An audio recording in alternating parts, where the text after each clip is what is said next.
Yeah. Ladies and gentlemen, first of all, my name is Mike Colton and I am the Secretary of the Allied Special Forces Association. You are in the Special Operations area of our Memorial Grove. If you have the chance today, also wander up the Grove and down the other side, but it is flooding down there at the moment and hopefully it won't come up this end. But if you take a wander round, you'll see what we're trying to achieve here in this Grove for Allied Special Forces. And of course, 624 Squadron was part of Allied Special Forces, supplying agents and supplies to partisans and special forces in various parts of the world, which we're really proud of, and really proud that you've actually brought your memorial into our Grove. And it's a great pleasure to welcome the members of the RAF here as well on parade just behind me. Also introduce Richard Stimpson, who's our standard bearer for our association, and Tom Phillips. Sorry? Tom Phillips. Tom Phillips from welcome him as well. Mike McKenna on the pipes, and we have Adrian Harper on the bugle from the Royal Marines. Okay, so it's a nice grouping we have here. All right, all I can do now is say welcome, have a look around the Grove if you wish, and hand over to John. John, thank you, Mike. Thanks to you, mate. Ladies and gentlemen, it's my great honour to invite Peter Austin to come up and make a short speech. Peter? I'm speaking on behalf of everybody, my brothers here as well, and my sisters. I sat up at 2 o'clock in the morning last night trying to think what I should say. The one thing that occurred to me is that as Dad was founder of 624 Squadron, in many ways he was all of our dad as well. He was enormously proud of his family. He was enormously proud of his squadron. He came up year after year. He never forgot the times and how it was. So metaphorically, we're all in one family, and I think it's great if we just join hands together and think of ourselves as a family. And I just want to say how proud I am to be here, to be part of this family, part with Rob there as well, and my sisters, the mother who passed away shortly after Dad died at the beginning of this year. And so, as I say, we join hands together, and thank you so much to all the people that contributed and made today possible. Now, I'm aware a lot of people made it possible. I'm not going to name names because specifically I don't want to feel I'm leaving anybody out, and I also feel there are other people who know better than I do. So it's not going to be a question naming names, but I want to thank everybody for the past. I want to thank everybody for bringing it up today. And the next thing is, can we please establish that this will go on? Because that's exactly what Dad would have wanted. You think of how Dad used to get in the car with me at 93, insist we came here, and how much and how proud he was. So we have the past, we have the present. Could I please exhort all the people that have brought us and made this happen today to carry on the future for all of us and the family that we are.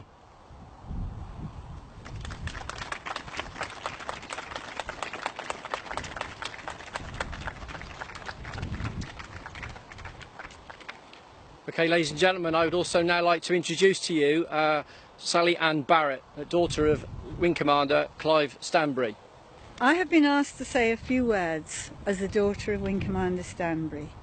In the centre of Seoul, Korea, there is a memorial to the nations of the Korean War, and it depicts all the flags of the nations who fought with the words, "To thank is to remember, and to remember is to thank." We are here today to remember and to thank the boys of 624, who were boys, the ground staff, the air crew, the RAF, the Allied Air Forces, all those who had one mission in mind, to liberate Europe.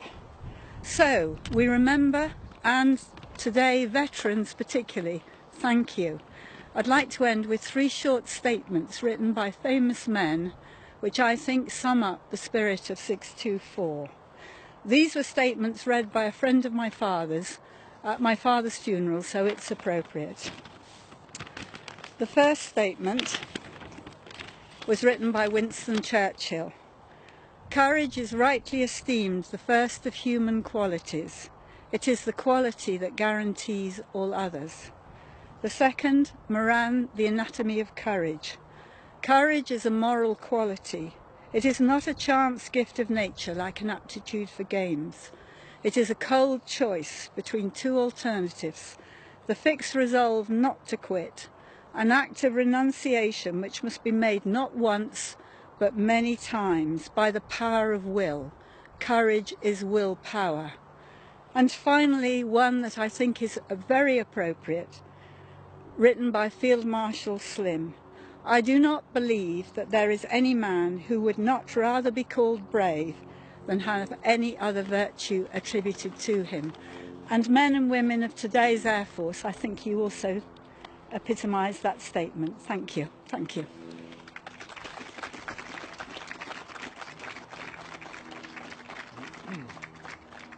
I guess it would be appropriate at this time to invite young Stanley David, if he would come forward, to actually unveil the plaque for us.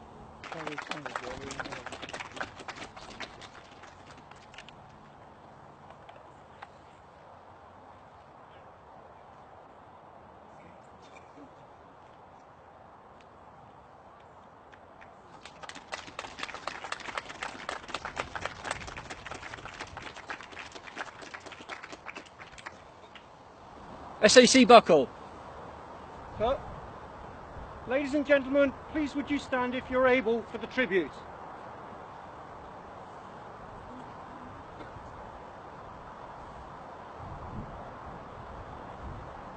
They shall not grow old as we that are left grow old. Age shall not weary them, or the years, nor the years condemn. At the going down of the sun and in the morning, we will remember them. We will remember them. When you go home, tell them of us and say, for your tomorrow, we gave our today. Thank you.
Ladies and gentlemen, I would invite Wing Commander Williams, OC 4624 Squadron, to please come forward and lay a wreath at the plaque.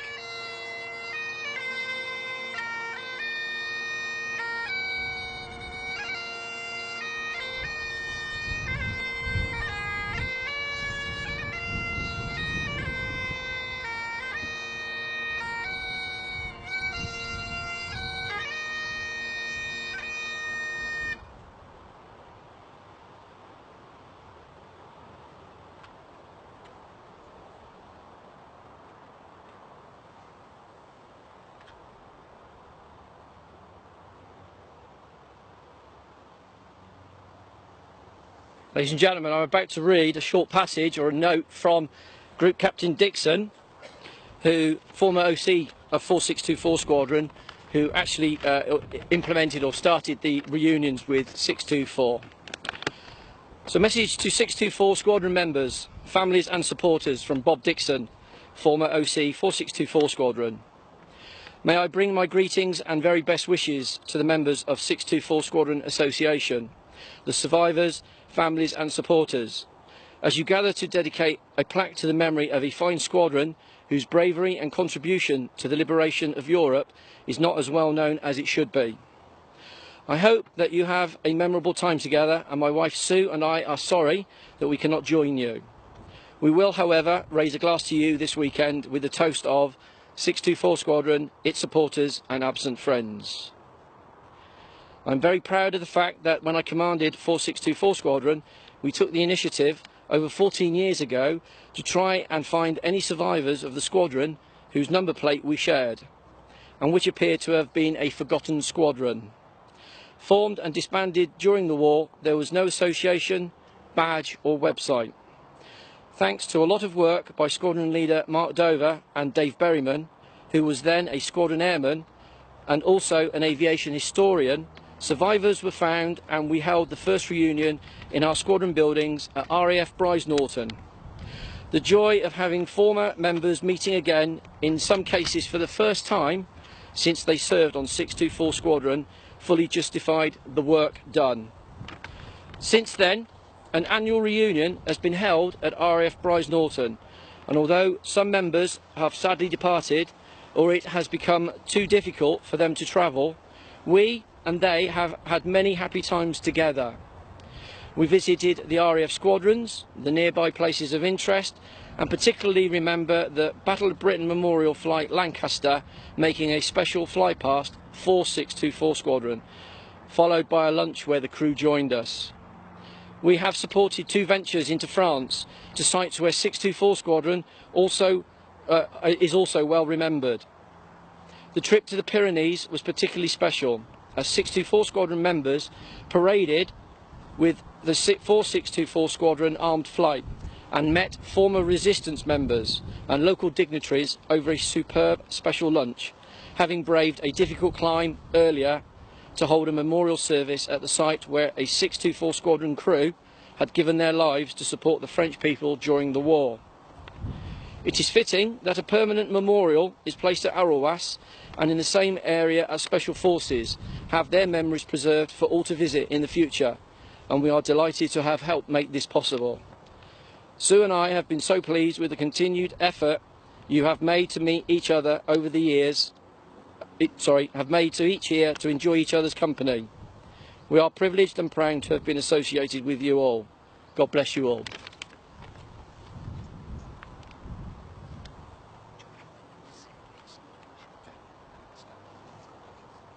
Ladies and gentlemen, please be seated. Finally, I'd like to invite Anne Mazzotta to come and read a poem. This is a poem that Jim Leaf has asked me to read.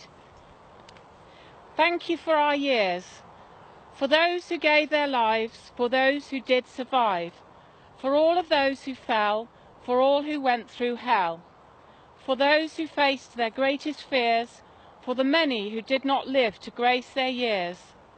Through their sacrifice does all too often seem to fall upon ungrateful ears. Myself, I cannot speak for the masses, nor for the ignorant who preach into our classes. but for myself and for those of us who know enough to care or choose to remember in silent prayer, we say to you, thank you. Thank you for our todays. Thank you for our tomorrows. Thank you for our years.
And that's going to be lower.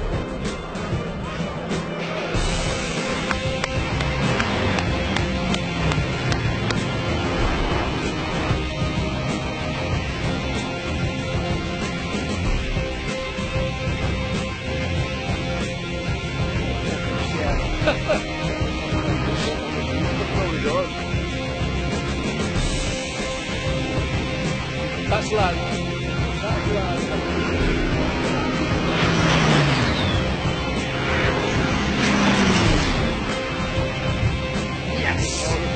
Give them a roll there.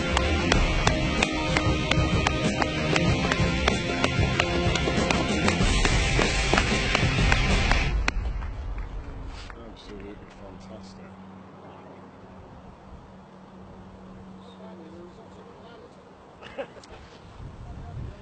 Should have been a Herc, sir. Behave. On guard! On guard! Shunt! To your duties! Fall out!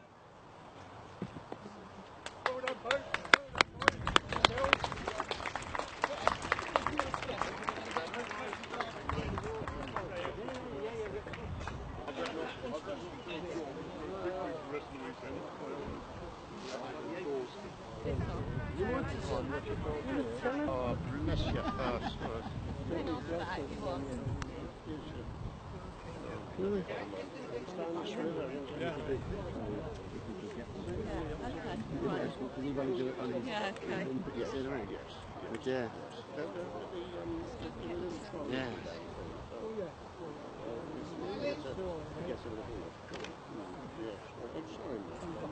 I'm having some woolen gloves and anything. You did lovely. No, I didn't. I didn't.